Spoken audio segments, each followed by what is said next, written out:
जय हिंद दोस्तों, आपका बहुत बहुत स्वागत है एक और नई वीडियो में। आज की इस वीडियो में हम बात करने वाले हैं BSOC 134, जिसका आपका एग्ज़ाम है समाज शास्त्रीय शोध के तरीके। दोस्तों, ये काफ़ी ज़्यादा सब्जेक्ट इस तरीके से है क्योंकि बहुत से स्टूडेंट्स का इसका कवर नहीं है और काफ़ी जो स्टूडेंट्स हैं इसमें परेशान हैं। तो इसी के चलते मैंने एक वीडियो लेकर आया हूँ आपके लिए, जिसमें लगभग मैं पूरी कोशिश करूँगा जो सारे इम्पोर्टेंट क्वेश्चन हैं जो ज़्यादा महत्वपूर्ण हैं, इस तरीके के लगभग 10 से 12 क्वेश्चन मैं आज आपके लिए लेकर आया हूँ, जिसमें से कुछ क्वेश्चन मैं इसी वीडियो में कवर करा दूँगा। लगभग 80% क्वेश्चन ये कंप्लीट हैं, 2-4 क्वेश्चन बच जाएंगे जिसको आप खुद से कर लीजिएगा क्योंकि टाइम नहीं है। चलिए क्वेश्चन यहाँ पर देख लेते हैं कि कौन कौन से क्वेश्चन यहाँ पर इम्पोर्टेंट हैं, और आपको बता दूँ ये जो क्वेश्चन मैंने लिए हैं उनका आधार है, उनका सोर्स है प्रीवियस ईयर क्वेश्चन पेपर और आपके असाइनमेंट्स। जैसे कि आपको पता है असाइनमेंट और जो प्रीवियस ईयर क्वेश्चन पेपर होते हैं काफ़ी महत्वपूर्ण होते हैं। इससे पहले भी देखा गया है कि रिपीट होते आए हैं उन्हीं से क्वेश्चन। तो अपने असाइनमेंट्स पर नज़र रखें, साथ ही जो प्रीवियस ईयर क्वेश्चन पेपर हैं उन पर भी नज़र रखें। इन्हीं में से बहुत से आपके जो क्वेश्चंस हैं वो रिपीट होते हैं। ठीक है, चलिए आज की इस वीडियो को स्टार्ट करते हैं और देखते हैं कौन कौन से महत्वपूर्ण क्वेश्चन हैं जिन पर आपको अच्छे से कमांड बना लेनी है, जिसमें से लगभग 8 से 10 क्वेश्चन मैं यहीं इसी वीडियो में कवर कराने वाला हूं, जिसके कारण वीडियो यहाँ पर थोड़ी सी लंबी हो जाएगी। चलिए देख लेते हैं। जो पहला क्वेश्चन यहाँ पर लिया है मैंने वो है गुणात्मक शोध पर सामाजिक परिप्रेक्ष्य का संक्षेप में वर्णन करो। बहुत ही महत्वपूर्ण क्वेश्चन है, प्रीवियस ईयर क्वेश्चन पेपर से आपका लिया गया है। जिन क्वेश्चन पर राइट का निशान लगा हुआ है वो मैंने इसी वीडियो में कवर कराए हैं। पहले हम क्वेश्चन पेपर ये जो मैंने खुद से बनाया है 10 से 12 क्वेश्चन इसमें हैं, इसको देख लेते हैं, उसके बाद क्वेश्चन के आंसर स्टार्ट करेंगे। सिद्धांत एवं शोध के आपसी संबंधों को उजागर करना, ये सीधा आपके सब्जेक्ट से रिलेटेड है तो आने की इसकी भी संभावनाएं काफ़ी ज़्यादा हैं। गुणात्मक शोध पर अपनी नज़र बनाए रखें, काफ़ी इम्पोर्टेंट है। उसके बाद तुलनात्मक विधियाँ और इसके विविध आयामों पर प्रकाश डालिए। सामाजिक शोध में अनुभववाद का महत्व क्या है, इसको आपको ध्यान से देख लेना है, इसी वीडियो में मैंने कवर कराया है। सामाजिक शोध के अध्ययन के विविध चरणों का वर्णन करना है। इसके बाद सामाजिक तथ्यों की संकल्पना, सामाजिक शोध से आप क्या समझते हैं, काफ़ी महत्वपूर्ण है और पूरा आपके सब्जेक्ट का एक तरीके से इंट्रोडक्शन है, परिचय है, क्योंकि आपका जो सब्जेक्ट है उसका नाम है समाज शास्त्रीय जांच के तरीके। तो सामाजिक शोध की क्या है इसके बारे में आपको अपने सब्जेक्ट का भी पता चलेगा और बहुत ही महत्वपूर्ण क्वेश्चन है। थोड़ा सा कॉमन सेंस आपको पता ही है, इसके बारे में आप काफ़ी सारा लिख सकते हो। उसके बाद रिफ्लेक्सिविटी, परिमाणात्मक और गुणात्मक शोध, जो कि दो महत्वपूर्ण प्रकार हैं शोध करने की। इसके अलावा प्रयोगात्मक अनुसंधान क्या है इसको देख लेते हैं। चलिए यहाँ पर हमारा जो क्वेश्चन पेपर है वो कंप्लीट हो जाता है। अब यहाँ पर हमारा सबसे पहला क्वेश्चन स्टार्ट होने वाला है। चलिए इसको स्टार्ट करते हैं बिना देरी किए, क्योंकि वीडियो ऑलरेडी लंबी होने वाली है। चलिए, सामाजिक शोध से आप क्या समझते हैं? सामाजिक घटनाओं और समस्याओं के संबंध में नए ज्ञान की प्राप्ति हेतु व्यवस्थित अन्वेषण को हम सामाजिक शोध कहते हैं। आपने सुना? एक बार और देखिए। देखिए, सामाजिक घटनाएं और समस्याएं जो हैं उनसे संबंधित नए ज्ञान की प्राप्ति को, यानी जो भी सामाजिक घटनाएं हुई हैं, समस्याएं आई हैं, उनके आधार पर नए ज्ञान को प्राप्त करना, उसको इन्वेस्टिगेट करते हुए उसका एनालाइज करते हुए एक नया ज्ञान प्राप्त करना सामाजिक शोध कहलाता है, जिसके सैद्धांतिक एवं व्यावहारिक उद्देश्य होते हैं। इसके अलग अलग उद्देश्य होते हैं। बहुत से उद्देश्य होते हैं कि आगे कोई परियोजना बनानी है या आगे कुछ विकास कार्य करने हैं तब ये काम आते हैं, या आगे कोई इस तरह की समस्याएं ना आएँ, आगे कोई इस तरह की घटनाएं ना हों, इस तरह की चीज़ों के से बचने के लिए भी शोध किए जाते हैं। शोध की संपूर्ण प्रक्रिया विविध चरणों से होकर गुजरती है। वस्तुनिष्ठता से युक्त सामाजिक शोध से न केवल विषय की समझ विकसित होती है बल्कि नए ज्ञान की प्राप्ति के साथ साथ ये सामाजिक नियंत्रण, कल्याण, सामाजिक आर्थिक प्रगति, नीति निर्माण आदि में भी सहायक होता है। तो इन चीज़ों में काफ़ी ज़्यादा सहायक है, ना कि सिर्फ इन चीज़ों के लिए कि परियोजना अगर आनी है या घटना का पहले ही अगर अनुमान लगाना है तो उनके आधार पर तो काम आता ही है। साथ ही ये आपकी बेसिक मेंटल एबिलिटी और स्किल्स को डेवलप करता है, ठीक है। साथ ही साथ यहाँ पर एक चीज़ और हमने पढ़ी, जो सामाजिक शोध होते हैं वो विभिन्न प्रक्रियाओं के माध्यम से होते हैं। तो काफ़ी महत्वपूर्ण क्वेश्चन है, नीचे डिस्कस करने वाला हूँ, ध्यान से सुनिएगा। इससे पहले हम सामाजिक शोध के अर्थ के बारे में थोड़ा सा और जानेंगे। किसी क्षेत्र में नए ज्ञान की खोज या पुराने ज्ञान का जो दोबारा परीक्षण होता है, उस दूसरे तरीके से विश्लेषण किया जाता है और तथ्यों का उद्घाटन करना शोध कहलाता है। इसी चीज़ को क्या कहते हैं? शोध कहलाते हैं। यानी पहले से प्राप्त किन्हीं आंकड़ों के आधार पर उसको एनालाइज करते हुए, चीज़ों को जानते हुए, नई चीज़ें, नए आंकड़े, नई रिपोर्ट बनाना शोध होता है। ये एक निरंतर प्रक्रिया है जो चलती रहती है, जिसमें तार्किकता यानी ये नहीं कि एक बार शोध कर लिया तो ख़त्म, नहीं, उसको आगे आने वाले टाइम में दोबारा अपडेट करना होगा, दोबारा करते रहना होगा, तभी अपडेट मिलता रहेगा। जब ये शोध सामाजिक क्षेत्र में होता है तो इसे सामाजिक शोध कहते हैं। प्राकृतिक एवं जीव विज्ञानों की तरह सामाजिक शोध भी वैज्ञानिक शोध है। यानी सामाजिक जो शोध होता है वो वैज्ञानिक है, क्योंकि उसमें वैज्ञानिक प्रक्रिया अपनाई जाती है, बहुत से वैज्ञानिक उपकरण भी इस्तेमाल किए जाते हैं। तो इसके आधार पर इसको कह सकते हैं कि ये वैज्ञानिक शोध है। सामाजिक शोध सामाजिक जीवन के कई पक्षों का तार्किक एवं व्यवस्थित अध्ययन है, जिसमें कार्य कारण संबंधों के कारण आधार पर व्याख्या होती है। यानी कार्य क्या है और उसके कारण क्या, उसको संबंध, इनके बीच के आपस के संबंध को देखा जाता है। सामाजिक शोध की प्रासंगिकता तभी है, यानी ये काम के और इनकी जो मतलब काम की, इसकी मतलब जो काम है ये कभी तभी काम आएगा जब किसी निश्चित सैद्धांतिक एवं अवधारणात्मक संदर्भ संरचना के अंतर्गत उसे संपादित किया जाए। यानी जो संपादन कर रहा है, उसका रिपोर्ट जो प्रस्तुत कर रहा है, वो कोई ट्रस्टेड और मतलब ऐसी संस्था हो, ऐसी संरचना हो जो लोगों की नज़र में ट्रस्टेड हो। जैसे कोई अगर यूएन रिपोर्ट कोई प्रस्तुत कर रहा है सर्वे करने के बाद, अनुसंधान या शोध करने के बाद, तो लोग समझेंगे हाँ 100% जेन्युइन है, ऑथेंटिक है। इस तरह की चीज़ें काफ़ी महत्वपूर्ण हैं इसमें। सामाजिक जब शोधकर्ता होते हैं उनको अब दो क्वेश्चन उनके सामने होते हैं, ठीक है, दो आधारभूत क्वेश्चन उसके सामने होते हैं, जैसे कि तो क्या हो रहा है और क्यों हो रहा है। अध्ययन समस्या का क्या हो रहा है प्रश्न का यदि उस उत्तर खोज लेता है कोई, तो उसे देखा जाता है अगला क्वेश्चन, जो कि है क्या हो रहा है। पहले उसको देखना होता है कि क्यों हो रहा है चीज़ें, क्या हो रही है, उसके बाद क्यों हो रहा है चीज़ें। इस तरह के दो क्वेश्चन के आधार पर वो अपना शोध स्टार्ट करता है या उसको पूर्ण करता है। जब तक ये क्वेश्चन नहीं मिल जाते तब तक ये माना जाता है कि जो आपका शोध है वो इनकम्प्लीट है। इस प्रकार का शोध कार्य व्याख्यात्मक शोध कार्य होता है, जो कि सिद्धांत में परिणत होता है। ये सामाजिक घटनाओं के कारणों पर प्रकाश डालता है, ठीक है। सामाजिक घटनाएं जो घटी हैं उन पर प्रकाश डाला जाता है इसके माध्यम से। इसी के साथ साथ यहाँ पर विभिन्न वैज्ञानिकों के आधार पर बताया गया है कि रीड का मानना क्या है, जो एक वैज्ञानिक हैं, कि शोध, इनका मानना है शोध हमेशा वह नहीं होता जिसे आप वैज्ञानिक कह सकें।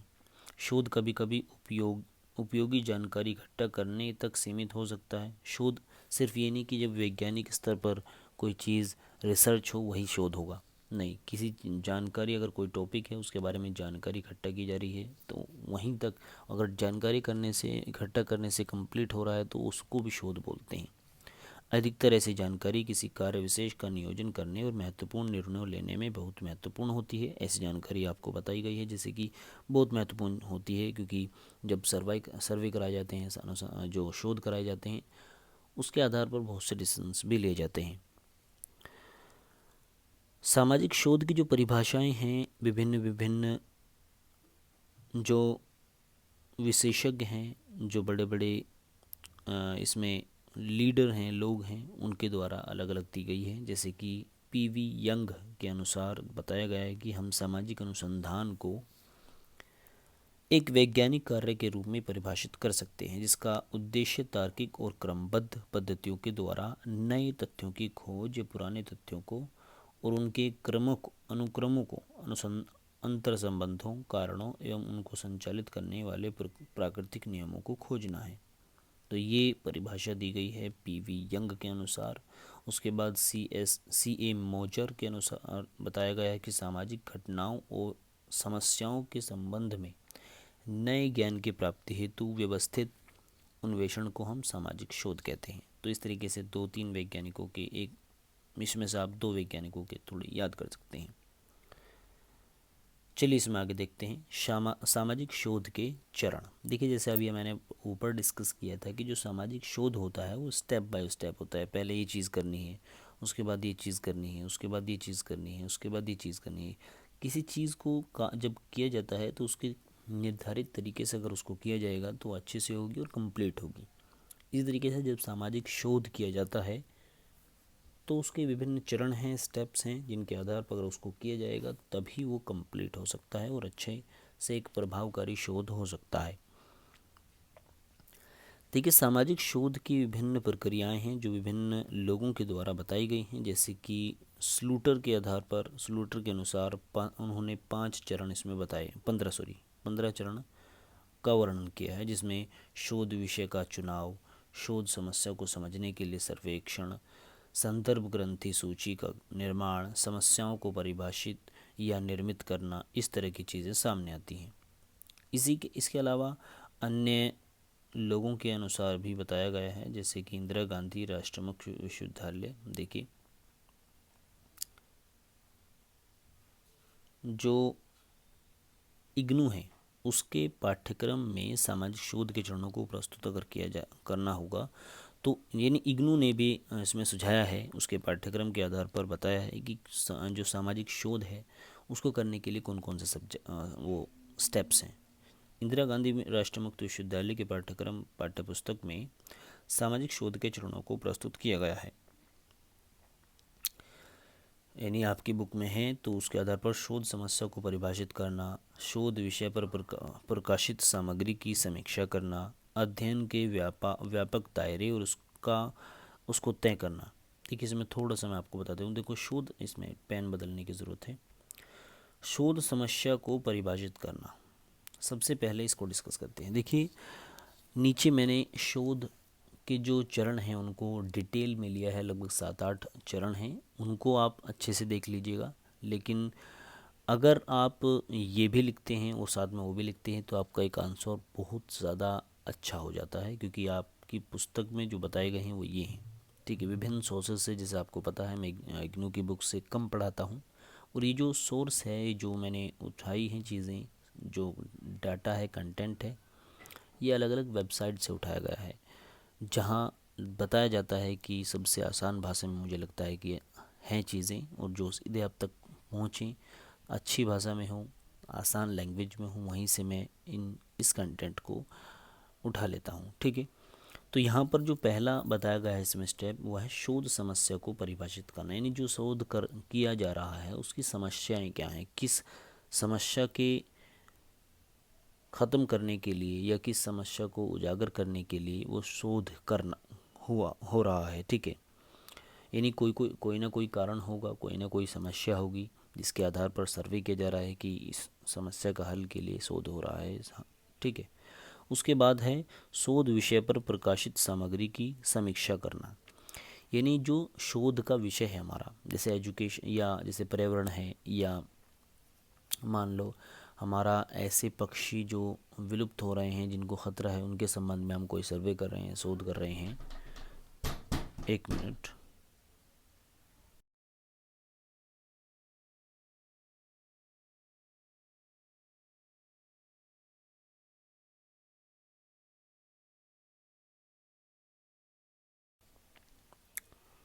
चलिए दूसरा हमारा जो स्टेप था वो था शोध विषय पर प्रकाशित सामग्री की समीक्षा करना। यानी शोध जो विषय है हमारा, उस पर जो भी प्रकाशित सामग्री है उसकी समीक्षा करना, उसको एनालाइज करना, उसको समझना, पढ़ना, उसके बारे में देखना कि क्या क्या चीज़ें हमारे पास अवेलेबल हैं। ठीक है, उसके बाद अध्ययन के व्यापक दायरे और उसको आंकना, उसको तय करना। देखिए जिस बारे में आप शोध कर रहे हैं, जिस सब्जेक्ट पर आप शोध कर रहे हैं, उसको आपको सबसे पहले देखना होगा कि उसका दायरा क्या है, क्या उसकी लिमिटेशंस हैं, यानी जो आपने सब्जेक्ट सिलेक्ट किया है शोध करने के लिए वो कहाँ कहाँ तक जा सकता है, वो किन किन चीज़ों से संबंधित हो सकता है। जैसे कि मैंने अभी ऊपर बताया था कि अगर हम शोध कर रहे हैं मान लीजिए उन पक्षियों पर जो विलुप्त होते जा रहे हैं, तो हमें ये भी देखना होगा कि किन उनके विलुप्त जो हो रहे हैं उससे क्या क्या प्रभाव पड़ रहे हैं, मानव पर उसके क्या प्रभाव पड़ रहे हैं, वन्य जीव पर उसके क्या प्रभाव पड़ रहे हैं, या उनसे क्या क्या हमें फ़ायदे हैं, उनसे जो है क्या क्या हमें बेनिफिट्स हैं, या किस किस तरह से हमारे वो काम आ सकते हैं, क्यों हमें उन्हें बचाना चाहिए।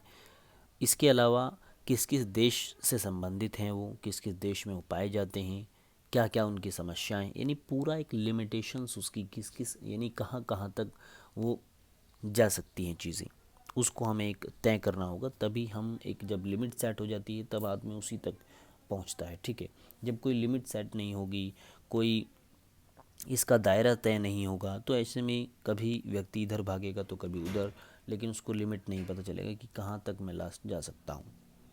उसके बाद आता है प्राक्कलन का सूत्रीकरण और परिवर्तियों को बताना। उसके बाद शोध विधियों को और तकनीकों का चयन होता है। शोध में जो तकनीक का इस्तेमाल होगा, विधियों का इस्तेमाल होगा, उसको चयन करना होता है कि कौन सी विधि ली जाए। जैसे हमने ऊपर जाना, प्रयोगात्मक है, गुणात्मक है, मात्रात्मक है। ठीक है, तो इस तरीके से विधि का तय करना, उसके बाद कौन कौन सी तकनीक उसमें इस्तेमाल की जानी है उसको तय करना अपने बजट के हिसाब से या अपनी सब्जेक्ट के हिसाब से। शोध का मानकीकरण होता है, उसको मानक पर रखा जाता है, कोई मानक होता है। उसके बाद मार्गदर्शन, अध्ययन, सांख्यिकी व अन्य विधियों का प्रयोग और शोध सामग्री इकट्ठा करना, सामग्री का विश्लेषण करना और व्याख्या करना, और उसके बाद अंतिम चरण है रिपोर्ट लिखना। शोध जब कंप्लीट हो जाता है तो उसकी रिपोर्ट लिखी जाती है। फाइनल रिपोर्ट जो होती है, जो पूरी कंटेंट जिसमें बताया जाता है कि ये हमने सर्वे किया, उसके बाद ये शोध किया, ये चीज़ें ली और ये चीज़ें हमारे सामने आई, तो वो फाइनल रिपोर्ट होती है। तो इस तरीके से जो इग्नू की बुक है उसमें 10 हैं, या आप 10 लिख सकते हैं, जिसमें आप 4 4 लाइन भी अगर लिखोगे तो आपका बहुत अच्छे से आंसर हो जाएगा। ठीक है, चलिए थोड़ा सा आप इसमें परिभाषा में लिख सकते हो 8 10 लाइन और आपका आंसर कंप्लीट। यहाँ पर इसके अलावा मैंने दिया गया है सामाजिक शोध के में अध्ययन के विभिन्न चरण हैं, जो यहाँ पर अभी आप देख सकते हो। मैंने इन डिटेल प्रथम चरण है, उसके बाद दूसरा चरण है, तीसरा चरण है, चौथा चरण है, पांचवा, छठा, सातवां, आठवां, इसमें लगभग 8 हैं। 8 शोध के चरण बताए गए हैं। अगर आप उनको याद नहीं कर पाते या आप इन्हें भी लिख सकते हो, ये बिल्कुल ठीक है, ऑथेंटिक है, आप इनको लिख सकते हो, इसमें कोई भी बुराई नहीं है, कोई भी गलती नहीं है। सीधा आप इनको भी लिख सकते हो, लेकिन आपकी जो बुक में दिया है वो सबसे बेहतर है और आसान भी है, वो चीज़ें हमने अभी पढ़ी भी हैं। ये भी हो सकता है कि आप इनको पढ़ लीजिए और उनको पढ़ लीजिए, और उसके बाद जो सब्जेक्ट उसमें, क्योंकि लगभग इसमें भी बहुत सारी चीज़ें हैं, जैसे इसमें भी है कि विषय का निर्धारण हो, तकनीक कौन सी इस्तेमाल की जाए इसका निर्धारण हो, लेकिन थोड़ा बहुत ऊपर नीचे हो सकता है। ठीक है, तो बेहतर है कि आप उन दोनों को पढ़ें और उसके बाद अपने आधार पर उन वो सब्जेक्ट बना, मतलब टाइटल में उन्हीं को लिखें। उसके बाद यहाँ से आप उसमें थोड़ा और डाटा लिख सकते हो। जहाँ आप 4 लाइन लिखने में सक्षम थे, तो इन्हें पढ़ने के बाद आप 6 लाइन लिखने में हर एक टाइटल में सक्षम हो जाएंगे। ठीक है, चलिए आगे बढ़ाते हैं चीज़ों को। अब अगला क्वेश्चन है हमारा शोध विधियों के ऊपर, यानी जो महत्वपूर्ण विधि हैं शोध विधि, परिमाणात्मक और गुणात्मक शोध। चलिए यहाँ पर देख लेते हैं इसको। शोध विधि गुणात्मक और परिमाणात्मक। शोध विधियों को 2 व्यापक श्रेणियों में विभाजित किया जा सकता है, एक परिमाणात्मक और दूसरा गुणात्मक। इसमें इसमें हम सामान्य तौर पर इन दोनों को क्या बोलते हैं, क्वांटिटेटिव और क्वालिटेटिव रिसर्च, इनके नाम से भी इसको जाना जाता है। परिमाणात्मक शोध आंकड़ों पर आधारित होता है, इसको ध्यान रखिए। देखिए जो परिमाणात्मक शोध होता है वो आंकड़ों के आधार पर होता है। ठीक है, जो डेटा होता है वो आंकड़ों में होता है, जो कंटेंट हमें मिलता है, ये जो हमारा जो लास्ट में फाइनल रिपोर्ट होती है वो भी आंकड़ों पर होती है। ठीक है, ये नहीं मान लो जनसंख्या पर अगर हम रिसर्च कर रहे हैं, शोध कर रहे हैं, तुम आंकड़ों में दे सकते हैं कि इतनी परसेंट चीज़ें ये हैं, इतनी परसेंट जनसंख्या ये है, इतनी परसेंट जनसंख्या शिक्षित है, इतनी परसेंट को पानी मिल रहा है, इतनी % जनसंख्या गरीब है, इस तरह की चीज़ें हम लिख सकते हैं आंकड़ों में। इसके अलावा इन डिटेल आंकड़ों में लिख सकते हैं कितने लाख कितने करोड़ लोग ऐसे हैं ऐसे हैं। आंकड़ों के आधार पर एक नए आंकड़ों को निकालना ही परिमाणात्मक शोध का उद्देश्य होता है। यानी देखिए, जो इसके सोर्स होते हैं, जैसे हमने ऊपर डिटेल में बात की कि जो शोध हैं उसके स्टेप्स होते हैं, जिसमें हमें तय करना होता है कि हमारे सोर्स कौन से होंगे, तकनीक कौन सी होंगी। तो उसमें उन रिपोर्टों का इस्तेमाल किया जाता है जो आंकड़ात्मक होती हैं, यानी संख्यात्मक होती हैं। जो संख्यात्मक रिपोर्ट्स होती हैं उनका अध्ययन किया जाता है। उसके बाद उसमें थोड़ा उन्हीं से नई चीज़ों को निकाल कर, नए आंकड़ों को निकाल कर रखा जाता है और उन्हीं आंकड़ों को रिपोर्ट के रूप में प्रस्तुत किया जाता है। तो ये होता है परिमाणात्मक शोध। यह अपेक्षाकृत घटना और उसके परिणाम या प्रभाव के बीच संबंधों का केंद्र होता है। घटना और उसके परिणाम या प्रयोजन और प्रभाव से जुड़ा हुआ होता है। ठीक है। उसके बाद आता है गुणात्मक शोध। मात्रात्मकता के स्थान पर व्यक्तिगत अनुभवों और विश्लेषण पर जोर दिया जाता है। यानी देखिए, जैसे अभी हमने ऊपर देखा, तो जो परिमाणात्मक है उसमें आंकड़ों और संख्याओं पर ज़्यादा ध्यान दिया जाता है। वहीं गुणात्मक शोध में जो डिटेल में चीज़ें दी जाती हैं, किसी भी चीज़ के बारे में डिटेल में रिपोर्ट्स लिखी गई हैं, उसके बारे में डिटेल में लिखा है, उन चीज़ों को पढ़ा जाता है और तभी डिटेल में ही उसको बताया जाता है। ठीक है। तो इसको बोलते हैं गुणात्मक शोध। आई होप कि आप समझ रहे होंगे। अब यहाँ पर ये एक साथ आप 2 क्वेश्चन कर रहे हो। ठीक है। परिमाणात्मक शोध अलग है, गुणात्मक शोध अलग है। हो सकता है आपसे दोनों के बारे में अलग अलग टॉपिक आ जाएं टिप्पणी करने के लिए, या हो सकता है दोनों के बीच में फ़र्क पूछ ले, अंतर पूछ ले, तब भी आप यहाँ पर लिख सकते हो। दोनों के बारे में पूछ ले कि परिमाणात्मक और गुणात्मक शोध से आप क्या समझते हो, तो वो भी आप लिख सकते हो। चलिए यहाँ पर इसको देख लेते हैं, इनके थोड़ा सा डिफरेंस देख लेते हैं इनमें। मात्रात्मक शोध मात्रात्मक या सांख्यिकी सूचनाओं पर आधारित होता है, जैसे हमने ऊपर पढ़ा।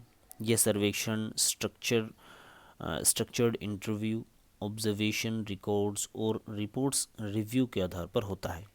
जबकि जो गुणात्मक है उसका फोकस ग्रुप पर होता है, गहन साक्षात्कार जो डीप इंटरव्यू होते हैं उन पर होता है, और इंटरव्यू व डॉक्यूमेंट्स के रिव्यू पर होता है। जो पूरे डॉक्यूमेंट्स होते हैं, दस्तावेज होते हैं जिनमें डिटेल में चीज़ें लिखी जाती हैं, उनके आधार पर इसमें रिसर्च होता है। उनको पढ़कर ही डिसीजंस लिए जाते हैं।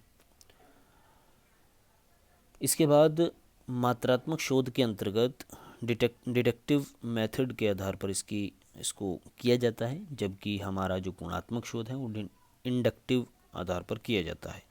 इसका जो मेथड है वो इंडक्टिव है, इसका जो आधार है वो डिडक्टिव है। इसका उपयोग पूर्व निर्धारित या पूर्व स्थापित कॉन्सेप्ट या कंस्ट्रक्ट या हाइपोथेसिस के परीक्षण के लिए किया जाता है, जबकि इसका प्रयोग है थ्योरी के हाइपोथेसिस के लिए किया जाता है। दोनों का जो उपयोग है, दोनों की जो उपयोगिता है वो भी अलग अलग है। ठीक है। चलिए आगे बढ़ते हैं इसमें। मात्रात्मक शोध ज़्यादातर ऑब्जेक्टिव होता है। यहाँ ध्यान रखिए, ऑब्जेक्टिव टाइप होता है इस तरीके से। ठीक है। लेकिन ये चीज़ें सब्जेक्टिव हैं, ये डिटेल में बताई जाती हैं। ठीक है। ये चीज़ें सब्जेक्टिव में है। मात्रात्मक जो शोध होता है वो संख्या पर आधारित होता है।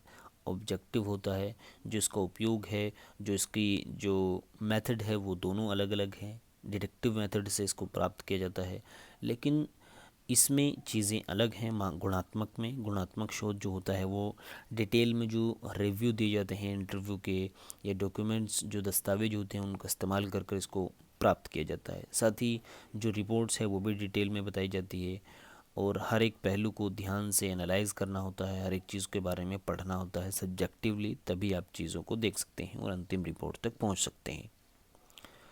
उसके बाद आता है मात्रात्मक शोध संख्यात्मक है, ये हमने ऑलरेडी पढ़ लिया है। गुणात्मक है, इसको ये नहीं पढ़ना क्योंकि रिपीट है, ऊपर जो चीज़ें हैं वही यहाँ पर रिपीट हो चुकी हैं।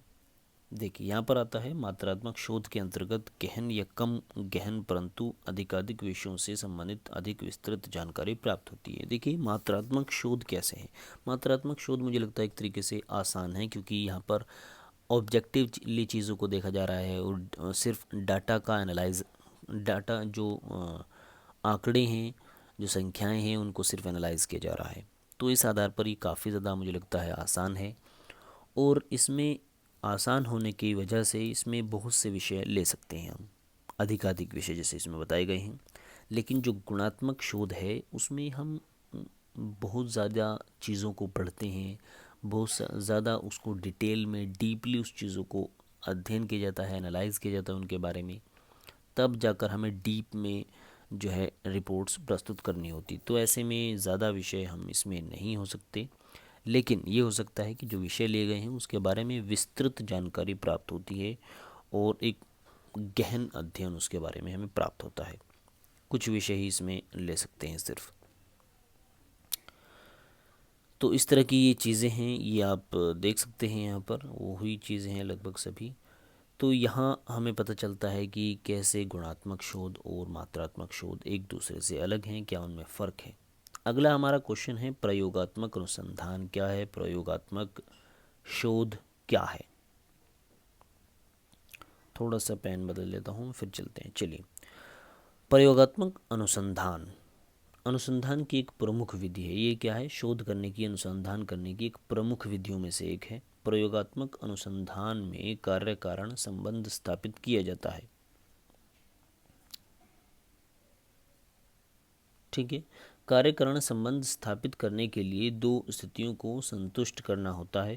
पहले तो ये सिद्ध करना होता है कि यदि कारण तो है तो उसका प्रभाव होगा। देखिए यहाँ पर चीज़ों को मैं समझा देता हूँ। देखिए कोई भी जब सर्वे किया जाता है तो उसमें ये देखा जाता है जो चीज़ें हैं, जो प्रभाव किस चीज़ पर पड़ रहा है उसका कोई ना कोई कारण होगा। यदि कोई कारण नहीं है तो प्रभाव पड़ ही नहीं सकता। ठीक है, यानी अगर कोई देखिए कारण, अगर कोई प्रभाव है किसी चीज़ पर, कोई सब्जेक्ट जिस चीज़ पर हम रिसर्च कर रहे हैं उसका कोई एक पहलू है जिस पर एक प्रभाव, कोई भी तरह का किसी तरह का प्रभाव पड़ रहा है, तो ऐसे में उसका ये देखा जाएगा जो प्रभाव पड़ रहा है वो कहाँ से पड़ रहा है, उसका कारण क्या है। ठीक है, यहाँ पर उसको देखा जाएगा कि कारण क्या है उसका। तो यही है कार्य कारण संबंध। ठीक है, यही है प्रयोगात्मक अनुसंधान। इसी को बोला जाता है, इसमें डिटेल में जब इसको पढ़ा जाता है इसको प्रयोगात्मक अनुसंधान बोलते हैं। बाकी हम इसको रीड करके देख लेते हैं, जैसे कि मैंने आपको समझाया, क्योंकि मैंने इसको पहले पढ़ा था तो चीज़ें यही हैं इसमें सिर्फ। चलिए इसको एक बार रीड करते हैं। ये स्थिति आवश्यक है लेकिन पर्याप्त नहीं है। दूसरा, हमें यह भी देखना होता है कि यदि कारण नहीं है तो प्रभाव भी नहीं होगा, जैसे हमने ऊपर पढ़ा। यदि वही कारण न हो फिर भी प्रभाव हो तो इसका अर्थ यह हुआ कि प्रभाव का वह कारण नहीं है। देखिए इसमें यदि देखा जाता है कि यदि कोई कारण है लेकिन जो प्रभाव हम ढूंढ रहे हैं वो उसका प्रभाव नहीं है, तो यदि ज़रूरन उसका कोई प्रभाव हमें अगर कारण मिल गया है तो प्रभाव उसका कहीं और पड़ रहा ज़रूर होगा।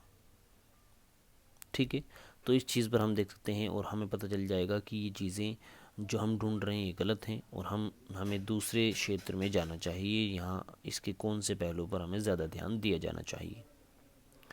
प्रयोगात्मक अनुसंधान में कारण की उपस्थिति प्रभाव को दिखाती है। यदि कारण अगर है तो प्रभाव होगा, उसकी अनुपस्थिति प्रभाव को नहीं दिखाती। तो यही चीज़ है इसमें। प्रयोगात्मक अनुसंधान जॉन स्टुअर्ट के एकल चर के नियम पर आधारित है। इसको बस आप याद रखिएगा, इतना इतना काफ़ी है इसमें। इसकी थोड़ी सी विशेषताएं देख लेते हैं हम कि इसकी विशेषताएं क्या हैं। ठीक है, नियंत्रण। सबसे पहले नियंत्रण प्रयोगात्मक अनुसंधान की एक प्रमुख विशेषता है। प्रयोगात्मक अनुसंधान में हमें स्वतंत्र चर का प्रभाव आश्रित चर पर पड़ता है, मिलता है। यानी जो स्वतंत्र चीज़ें हैं वो हम देखते हैं कि जो आश्रित चीज़ें हैं, किसी चीज़ पर आश्रित हैं, जो चीज़ें आश्रित हैं स्वतंत्र चरों पर, स्वतंत्र चीज़ों पर जो आश्रित चीज़ें हैं उन पर उनका क्या प्रभाव पड़ता है। ठीक है, आपस में उनका आपस में क्या प्रभाव पड़ता है एक दूसरे पर, इस चीज़ को यहाँ पर देखा जाता है और उसके आधार पर उसको नियंत्रित किया जा सकता है। उसके बाद आता है जोड़ तोड़। प्रयोगात्मक अनुसंधान की मुख्य विशेषता है कि स्वतंत्र चर में जोड़ तोड़ हो सकती है। स्वतंत्र चर में जोड़ तोड़ करके उसे प्रभाव को आश्रित चर पर देखा जाता है। स्वतंत्र चर के उदाहरण हैं जैसे आयु, सामाजिक आर्थिक स्तर, कक्षा का वातावरण, क्योंकि ये चीज़ें स्वतंत्र हैं। व्यक्ति की विशेषताएं, इसमें कुछ चरों में शोधकर्ता के द्वारा परिवर्तन किया जा सकता है, जैसे कि वो शिक्षण विधि के में परिवर्तन कर सकता है, या आयु में, बुद्धि में, आयु में या विषय में उनका परिवर्तन कर सकता है, जैसे बुद्धि आयु, इस तरीके से। ठीक है, चलिए। उसके बाद आता है अवलोकन। प्रयोगात्मक अनुसंधान में स्वतंत्र चर में जोड़ तोड़ करके उसके प्रभाव को आश्रित चर पर देखा जाता है, और आश्रित जो चर है उस पर पड़ने वाला प्रभाव सीधे ये देखा जाता है कि दिख रहा है या नहीं। तो इस चीज़ को बोलते हैं अवलोकन, उसको आंकना। उसके बाद पुनरावृत्ति है, और इसी तरीके से ये क्वेश्चन ख़त्म होता है। यहाँ पर एक पॉइंट और है जिसके बारे में हो सकता है आपसे टिप्पणी करने के लिए आ जाए, क्योंकि प्रीवियस क्वेश्चन पेपर मैंने इसको देखा है, तो इस वजह से मुझे लेना पड़ा है। थोड़ा सा इसको समझाने की कोशिश करूँगा। रिफ्लेक्सिविटी यानी परिवर्तितता। ज्ञान मीमांसा में और अधिक विशेष रूप से ज्ञान का समाजशास्त्र रिफ्लेक्सिविटी कारण और प्रभाव के बीच परितंत्र संबंध में को संदर्भित करती है। देखिए, एक मिनट और थोड़ा सा मैं इसको क्लियर कर देता हूँ चीज़ों को।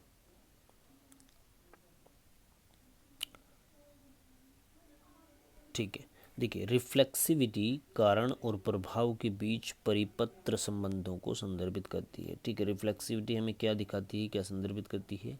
कारण और प्रभाव के बीच परिपत्र जो संबंध होते हैं उनको हमें दिखाती है।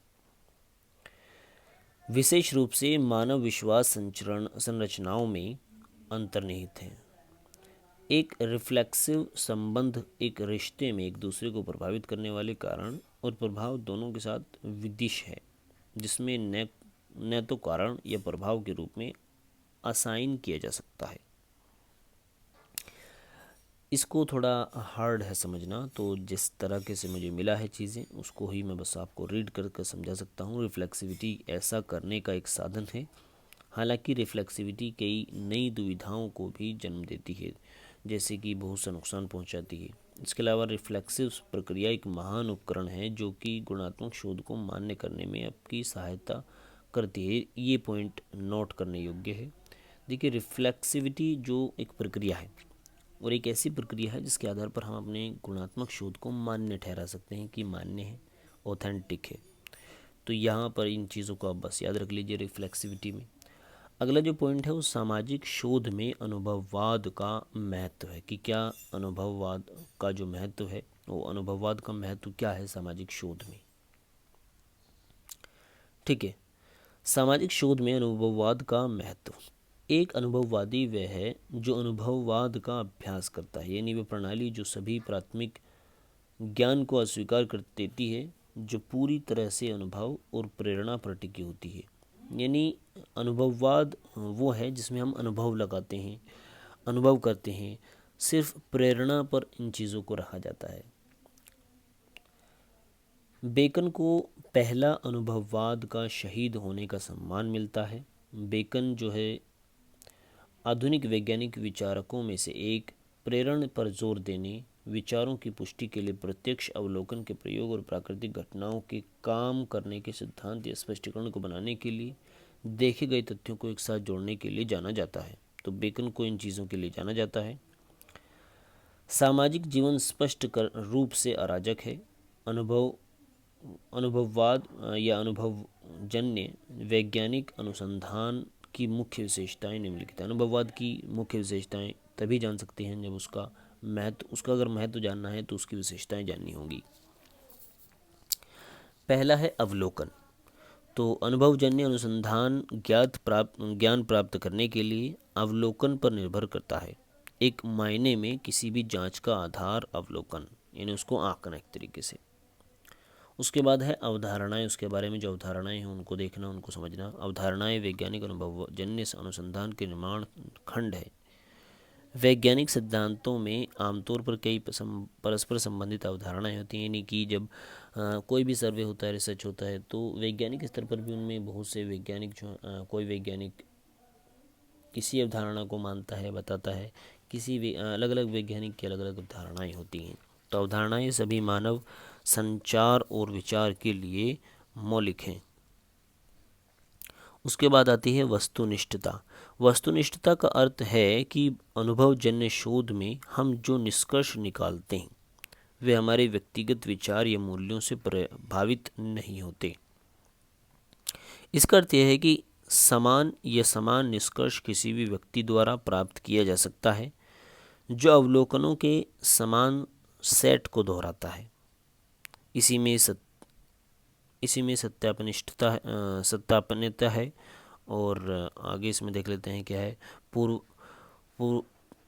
पूर्वानुमेयता है। उसके बाद व्यवस्थित प्रकृति है। उसके बाद अगला क्वेश्चन आता है। ठीक है, इस तरीके से आपको इस चीज़ों को देख लीजिएगा। देखिए, आपको ये पूरी PDF हमारे टेलीग्राम चैनल पर भी मिल जाएगी, साथ ही हमारे जो यूट्यूब व्हाट्सअप ग्रुप है वहाँ पर मिल जाएगी। दोनों का लिंक आपको डिस्क्रिप्शन में मिलेगा। वहाँ से आप इस PDF को कंप्लीट उठा सकते हैं, क्योंकि बहुत सी चीज़ें हैं जो मैं नहीं अच्छे से समझा पा रहा, तो वहाँ से आप उसको खुद से पढ़कर आप समझ सकते हो। बाकी जो सबसे पहले शुरुआत में हमने क्वेश्चन डिस्कस किए थे उनको भी आप देख लीजिएगा। जो छूटे हुए हैं क्वेश्चन जो मैंने इस PDF में नहीं लिए, तो उन्हें आपको खुद से करना होगा। बस आपसे रिक्वेस्ट इतनी है कि जो अगर आपका ये सब्जेक्ट है तो ये क्वेश्चन सभी अच्छे से कर जाइएगा, क्योंकि प्रीवियस ये क्वेश्चन पेपर में आए हुए हैं और आपके असाइनमेंट से सीधे संबंधित हैं, तो कहीं ना कहीं इनका महत्व बहुत ज़्यादा बढ़ जाता है। तो ऐसे में इन चीज़ों को अगर आप कवर करते हैं तो मुझे लगता है कि इम्पोर्टेंट चीज़ें आप कवर कर रहे हैं और आपके क्वेश्चन यहाँ से आने की संभावनाएं बहुत ज़्यादा हैं। तो इसी तरीके से अगला जो हमारा क्वेश्चन है वो है सिद्धांत एवं शोध के आपसी संबंधों को उजागर करना। ठीक है, ये इसमें कंप्लीट चीज़ें मैंने ली हैं जिनको आप अच्छे से पढ़ सकते हो। लास्ट क्वेश्चन यही है। ठीक है, इसको आप खुद देख लीजिएगा। बाकी मिलते हैं अगली वीडियो में अगले यूनिट अगले सब्जेक्ट के साथ, अगले टॉपिक्स के साथ। आई होप कि चीज़ें आप तक जो मैंने समझाई वो अच्छे से पहुंची हों। अगर समझ में नहीं आई तो वीडियो को एक बार और देखिएगा। वीडियो अगर आपको पसंद आई हो तो ज़रूर से लाइक और शेयर ज़रूर करें, और अपना रिस्पॉन्स हमें कमेंट बॉक्स में बताएं कि किस तरीके से हम और आपकी हेल्प कर सकते हैं। साथ ही बताएं कि क्या हमारी वीडियो आपके लिए हेल्पफुल है या नहीं, क्योंकि जो चीज़ें हम कर रहे हैं, जो काम मैं कर रहा हूँ, वो उसका हमें पता लगना चाहिए कि चीज़ें जो हम समझा रहे हैं आपको, या जो चीज़ें हम जो कंटेंट मैं आपके लिए ला रहा हूँ वो सही भी है या नहीं है, वह चीज़ें आप तक पहुँच रही हैं या नहीं, या आपके एग्ज़ाम में वो हेल्पफुल हैं या नहीं। इन चीज़ों का जब हमें पता चलता है और जब आप लोग कमेंट करते हैं तो इससे एक मोटिवेशन मिलता है, जिससे आगे वीडियो बनाने में मदद मिलती है। चलिए मिलते हैं अगली वीडियो में। वीडियो काफ़ी लंबी हो गई है, इस वजह से मैं आगे नहीं जाऊँगा, यही वीडियो को ख़त्म कर रहा हूँ। जो क्वेश्चन रह गए हैं उनको आपको खुद से देख लेना है, जो क्वेश्चन हो गए हैं उन्हें भी अच्छे से देखना है। ये क्वेश्चन कंप्लीट करके जाइएगा। BSOC 134 के लिए आपको बेस्ट ऑफ लक, आपका एग्ज़ाम अच्छा जाए। मिलते हैं अगले वीडियो में, तब तक के लिए गुड बाय। वीडियो को लास्ट तक देखने के लिए धन्यवाद।